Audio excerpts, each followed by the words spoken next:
A besta humana, de Émile Zola, voz Iba Mendes. Entrando no quarto, Roubaud colocou sobre a mesa o pão de 1 libra, a empada e a garrafa de vinho branco. Mas pela manhã, antes de descer para o seu posto, mãe Victoire tinha coberto o fogo com tanto pó de carvão que o calor ali era sufocante. E o subchefe da estação, tendo aberto uma janela, nela se debruçou. Era na rua de Amsterdã, na última casa da direita, um prédio alto onde a empresa ferroviária alojava alguns empregados. A janela do 5º andar, no ângulo da água furtada que fazia esquina, dava para Gary aquele fosso rasgando o quarteirão, todo o movimento brusco do horizonte, que parecia naquela tarde aumentar ainda mais um céu cinzento de meados de fevereiro. Em frente, sob o polvilhamento de raios do sol, as casas da Rue de Rome se confundiam leves. À esquerda, as coberturas dos pontos de estacionamento abriam seus pórticos gigantescos de esfumaçadas vidraças, as grandes linhas imensas a perder de vista, enquanto a ponte à direita ia até o túnel de Batignolles. Embaixo mesmo da janela, ocupando todo o vasto campo, as 3 duplas vias partidas da ponte ramificavam-se em leque, cujas varetas de metal multiplicadas, incontáveis, acabam se perdendo ao longe nas coberturas. Os postos dos encarregados das chaves de agulha, fronteiros aos arcos, mostravam seus pequenos jardins nus, e no apagamento confuso dos vagões e das máquinas que cobriam os trilhos, um grande sinal vermelho manchava o dia pálido. Durante um instante, Roubaud se interessou, comparando com o pensamento na estação do Havre. Cada vez que ele vinha por acaso passar um dia em Paris e se hospedava na casa da mãe Victoire, a profissão o retomava. E permanecia, como naquele momento, a espiar as locomotivas rodando nos desvios, com uma nuvem de fumaça a subir lentamente no ar parado. O trem de Caen ali estava pedindo passagem através de pequenos apitos apressados que logo foram respondidos. Depois, quando a máquina se pôs em movimento, o subchefe viu aparecer por trás da ponte aquela alvura que se multiplicava, turbilhonante como um floco de neve que voasse sobre as vigas de ferro. Pouco depois, quando Roubaud ia deixar a janela, uma vez que pronunciou seu nome, o fez debruçar-se novamente. E ele reconheceu embaixo, na varanda do 4º andar, um rapaz de cerca de 30 anos. Tratava-se de Henri d'Auvergne, condutor-chefe que ali residia em companhia de seu pai, ajudante do chefe das grandes linhas, e de suas irmãs Claire e Sophie, 2 jovens adoráveis que mantinham lá com os 6.000 francos dos 2 homens entre um contínuo espocar de alegria. Ainda agora ouvia-se a mais velha rir, enquanto a segunda cantava, ao passo que, em uma gaiola cheia, vários pássaros das ilhas rivalizavam com ela no seu gorjeio. As palavras do vizinho tiveram por isso mesmo de vir quase gritadas. Então, senhor Roubaud, está em Paris? Já sei. Veio tratar do seu caso com o subprefeito? Novamente debruçado, o subchefe de estação explicou que tinha deixado o Havre naquela manhã pelo expresso das 6h40. Uma ordem do chefe dos serviços o chamara a Paris, onde vinha de receber, sem oportunidade de desculpas, uma repreensão em regra. Considerava-se feliz por não ter perdido o lugar. A senhora Séverine Aubry tinha querido vir também para fazer algumas compras. O marido a esperava ali, naquele quarto de que mãe Victoire lhe dava a chave a cada uma das suas viagens e na qual eles gostavam de almoçar tranquilos e sozinhos. Naquele dia haviam comido apenas um pequeno pão de mantes, desejosos de se desembaraçar depressa de suas tarefas. Mas várias horas tinham passado e o subchefe, à espera da esposa, morria de fome. E o fio dos seus pensamentos, que conduziam a uma explosão de impaciência, foi cortado mais uma vez pela voz do vizinho. "E vão passar a noite aqui?" Roubaud respondeu com uma negativa. Voltariam ambos ao Havre à tarde pelo expresso das 18h30. E por alguns segundos os dois homens se entreolharam, balançando a cabeça, mas já não se ouviam mais, pois um endiabrado piano acabava de espolcar em notas sonoras. Claire e Sophie deviam estar batendo nele ao mesmo tempo e rindo ainda mais alto, excitando os pássaros das ilhas. Então o rapaz, que se alegrava também, fez uma saudação e deixou a janela. O subchefe sozinho permaneceu por um momento, com os olhos postos na varanda, de onde subia aquela algazarra de mocidade, e em seguida entrou para o quarto.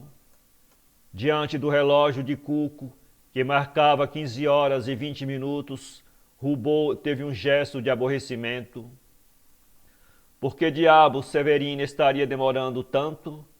Quando entrava em uma loja, desgraçadamente era assim, não saía mais. E para enganar a fome que lhe trabalhava o estômago, ele teve a ideia de pôr a mesa. A vasta peça de 2 janelas lhe era familiar, servindo ao mesmo tempo como quarto de dormir, sala de refeições e cozinha, com seus móveis de nogueira, o leito forrado de pano de algodão vermelho, o armário de aparador e o guarda-louças normando. O homem caminhava agora a passos largos pelo aposento, voltando-se ao menor ruído para a escada, e nessa espera vazia, passando diante do espelho, parou para se olhar. Não envelhecia, os 40 anos se aproximavam sem que o ruivo dos seus cabelos crespos tivesse empalidecido. A barba que usava crescida permanecia espessa e era de um louro de sol, e o corpo, de talhe mediano, mas dotado de extraordinário vigor, agradava-lhe. Estava satisfeito com o próprio físico, a cabeça um pouco achatada, a nuca reforçada, o rosto redondo e sanguíneo, onde brilhavam 2 grandes olhos vivos.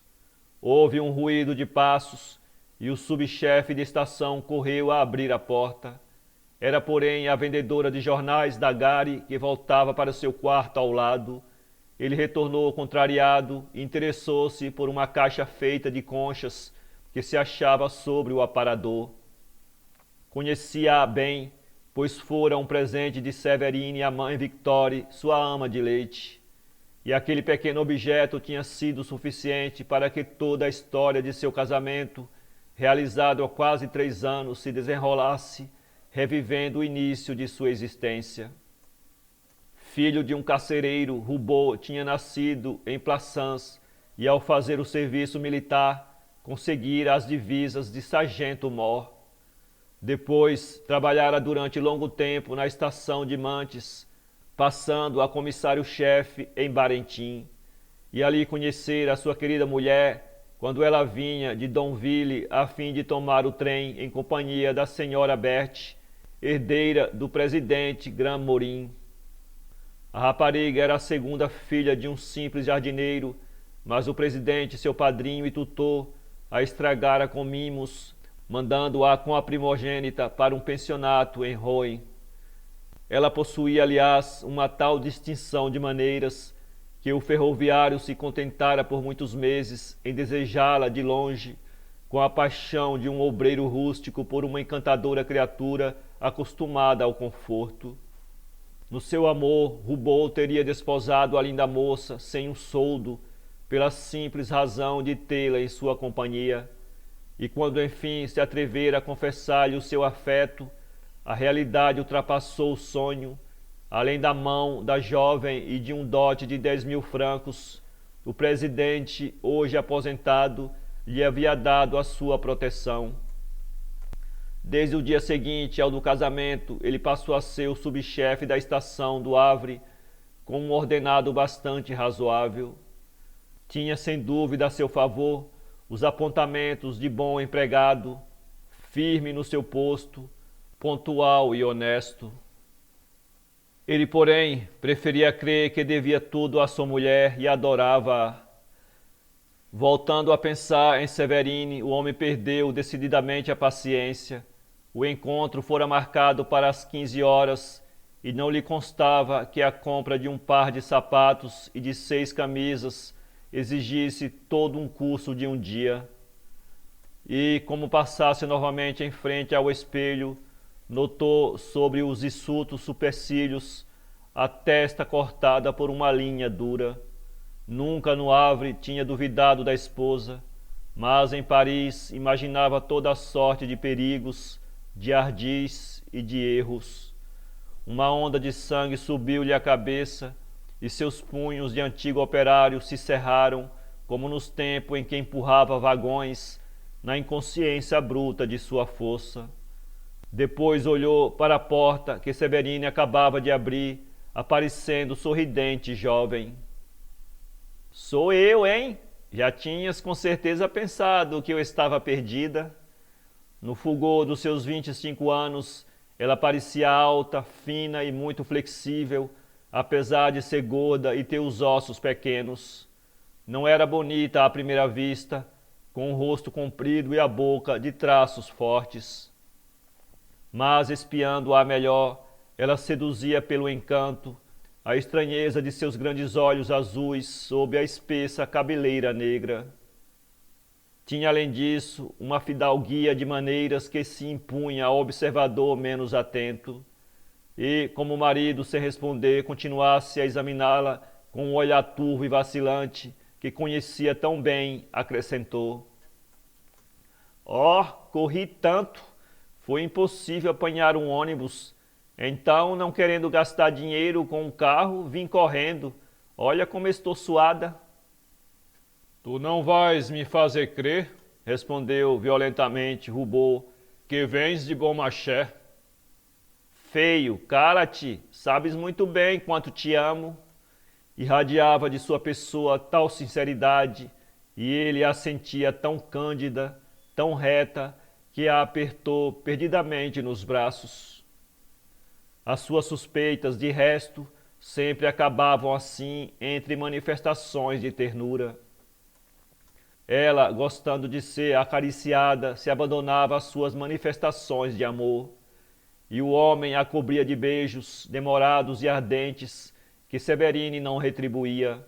Estava aí precisamente a sua obscura inquietação diante dessa criança grande e compassiva, cheia de afeição filial, mas que parecia imune ao desejo.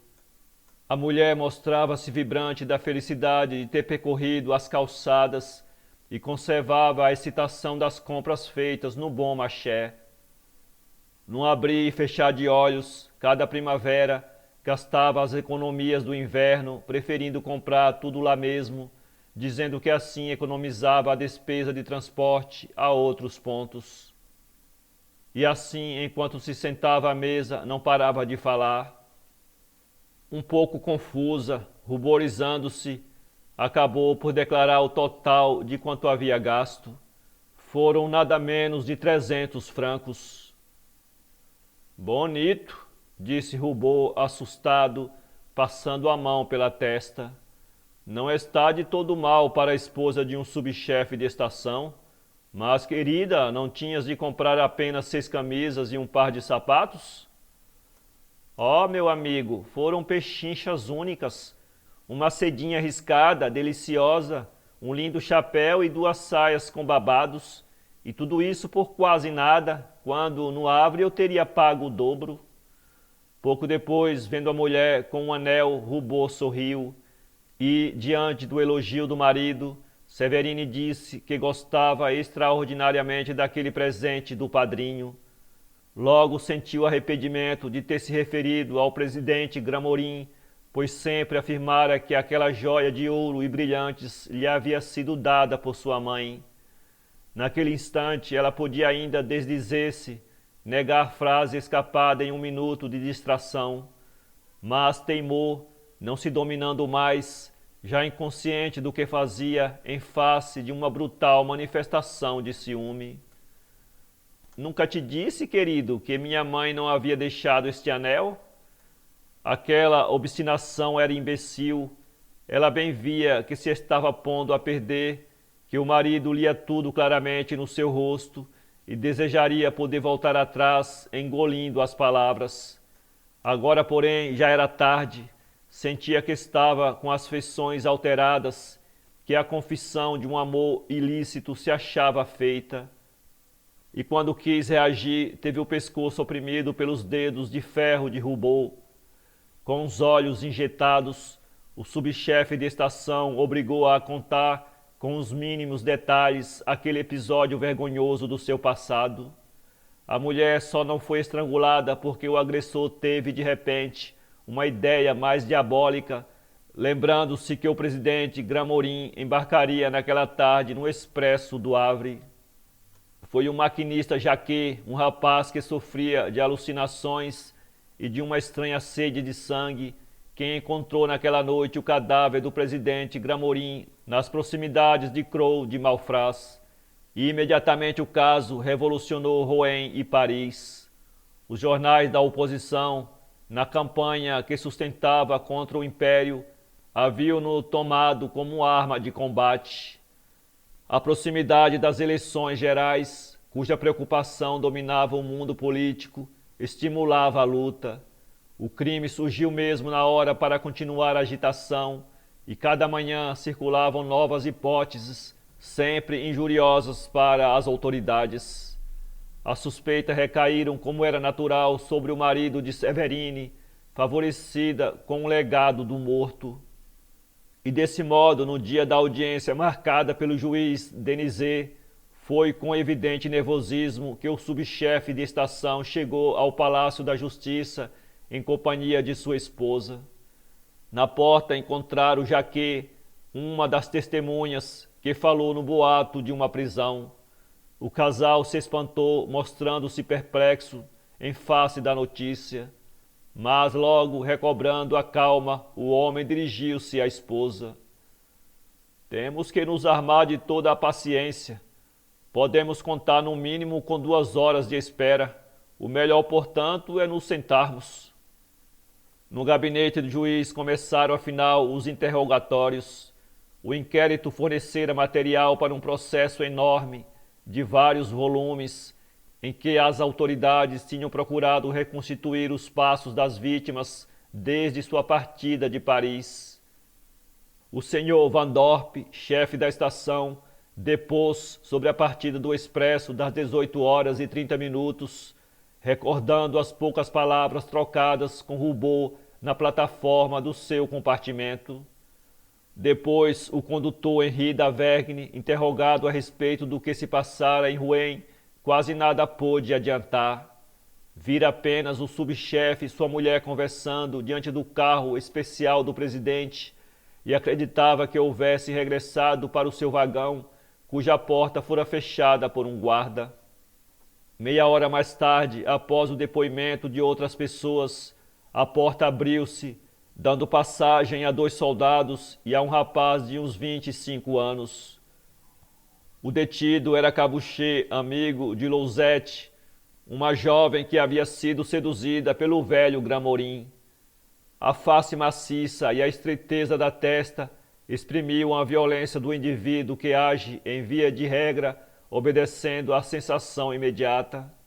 Havia nele também, entretanto, uma espécie de necessidade de submissão na sua larga boca e no nariz quadrado de cão. Arrancado brutalmente do fundo de sua cova pela madrugada, já tinha esse ar de bandido que a prisão empresta ao mais honesto dos homens. O juiz Denizet fixou imediatamente sobre Cabouchet os seus grandes olhos claros. Ele, porém, não falava. Era o combate mudo, o primeiro ensaio de sua força antes da guerra selvagem, luta de astúcias, de armadilhas, de torturas morais. Aquele indivíduo aparecia como o culpado que no fim de contas não possui mais do que o direito de confessar seu crime.